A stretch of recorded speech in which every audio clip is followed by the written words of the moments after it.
Hello दोस्तों, स्वागत है आपका इस बार कोचिंग सेंटर में। तो गाइस, आज की वीडियो में हम पढ़ेंगे क्लास 11th की ग्रामर का जो इंग्लिश ग्रामर है वो पढ़ेंगे।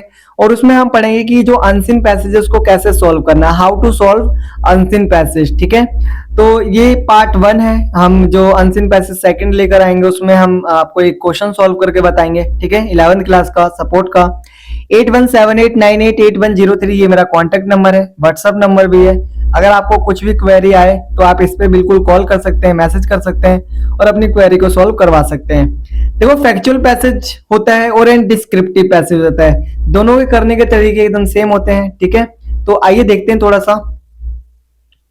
देखो, दिखा रखा है, before reading a passage students are suggested to follow the steps listed below.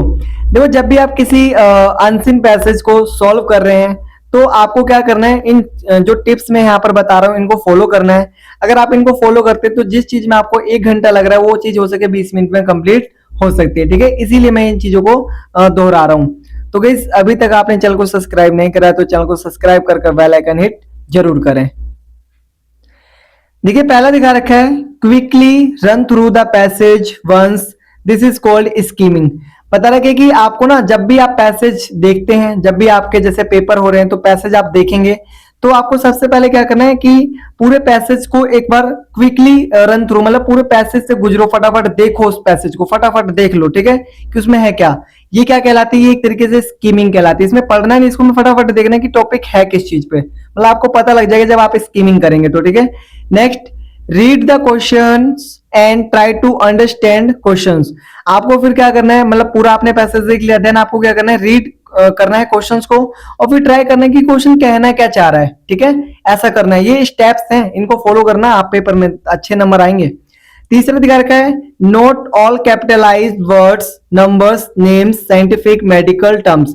अगर आपको किसी का नाम दिख रहा है कैपिटल में वो नोट कर लो। ठीक है, कैपिटल वर्ड में कोई नंबर दिख रहा है जैसे 1970, 1978, ऐसे कुछ नंबर दिख रहा है उसको नोट कर लो। नेम्स दिख रहा है कोई, जैसे यूके आ गया, चाइना आ गया, भारत आ गया, मोहन आ गया, तो इनको अंडरलाइन करो। साइंटिफिक या फिर मेडिकल, ऐसे जैसे मान के चलो कोई रोग हो गया, कैंसर आ गया या फिर टीबी आ गया, ट्यूबरक्लोसिस, तो इन वर्डों को भी क्या करना है, आपको अंडरलाइन कर लेना है ताकि कहीं ना कहीं जो आप आंसर करें उसमें आपको थोड़ी सी हेल्प मिल सके। अगला क्वेश्चन दिखा रखा है, again read the questions and go back to the passage to find the appropriate answers. This strategy is called scanning. अब देखो, आपको क्या करना है कि फिर से आपको पैसेज को एक बार रीड करना है। ठीक है, और फिर क्वेश्चन को देखना है और फिर आप देखो, पहले आपको क्वेश्चन को रीड करना है, देन आपको क्या करना है, पैसेज पे जाना है। किस चीज के लिए, एक परफेक्ट आंसर छांटने के लिए। ठीक है, this strategy is called scanning. ये स्ट्रेटेजी क्या कहलाती है, स्कैनिंग कहलाती है। बात समझ में आ रही है। चलिए आगे, locate answers with the help of. और देखिए, जब भी आप किसी आंसर को लिखने की कोशिश कर रहे हैं, ढूंढने की कोशिश, तो उसको ना कीवर्ड से रिलेट करो कि क्या इसमें जो वर्ड आया क्या उसमें आ रहा है, आपके क्वेश्चन में आ रहा है, पैसेज में आ रहा है, ऐसे करके। छठा दिखा रखा है point, understand the passage instead of translating. आपको ये नहीं करना कि हिंदी ट्रांसलेट करने में लग जाओ पैसेज को, उसको इंग्लिश में समझो, तभी आप कहीं ना कहीं उसका आंसर कर पाओगे। ठीक है, आगे दिखा रखा है, right all answer without lifting exactly passage content. आपको क्या करना है कि जो आंसर लिखे ना, वो ऐसा नहीं कि पूरा पैसेज से डिटो उतारा डिटो लिख दिया, ऐसे में आपके नंबर कट सकते हैं। ठीक है, आपको थोड़ा वो चेंज उसमें करके लिखना है। ठीक है, नेक्स्ट है, answer should be precise and to the point. जो आंसर होने चाहिए वो प्रिसाइज होने चाहिए, यानी कि सटीक होने चाहिए और टू द पॉइंट होने चाहिए, मतलब जो पूछा वही होना चाहिए, ज्यादा फालतू बकवास नहीं करनी है। नेक्स्ट दिखा रखा है, ठीक है, हो गया। आगे देखिए, दिखा रखा है, while solving the passage you have to apply your previous knowledge। जब भी आप किसी अनसीन पैसेज को सॉल्व कर रहे हैं तो ऐसा तो नहीं कि आप सीधा 11th क्लास में ही अनसीन पैसेज सॉल्व कर रहे हैं। आपने 10वीं में भी करा होगा, 9वीं में भी करा होगा, 8वीं में करा होगा, 6वीं में भी करा होगा, 7वीं में करा होगा, तो आप मतलब अनसीन पैसेज को शुरू से करते हुए आ रहे हैं। तो आपका जो प्रीवियस नॉलेज ने आप कैसे करा करते थे उनको भी यहाँ पर लगा के देखना, यूज करना, क्या पता सही चला जाए। ठीक है, आगे दिखा रखा है, for synonyms and antonyms read the referred paragraph once again.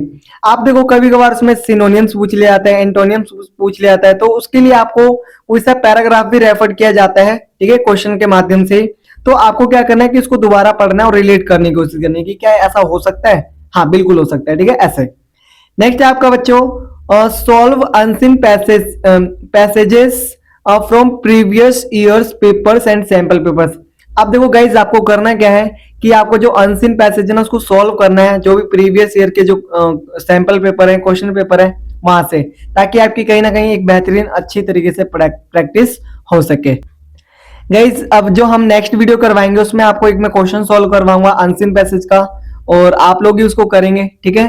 तो ट्राई करेंगे कि आप थोड़ा सा जिस ट्रिक से मैंने आपको बताने की कोशिश की है आप उसको फॉलो करेंगे, अप्लाई करेंगे, ताकि कहीं ना कहीं जो आपके मार्क्स हैं एग्जाम में वो अच्छी तरीके से आ सके और आप लोग अच्छा परफॉर्मेंस कर सके।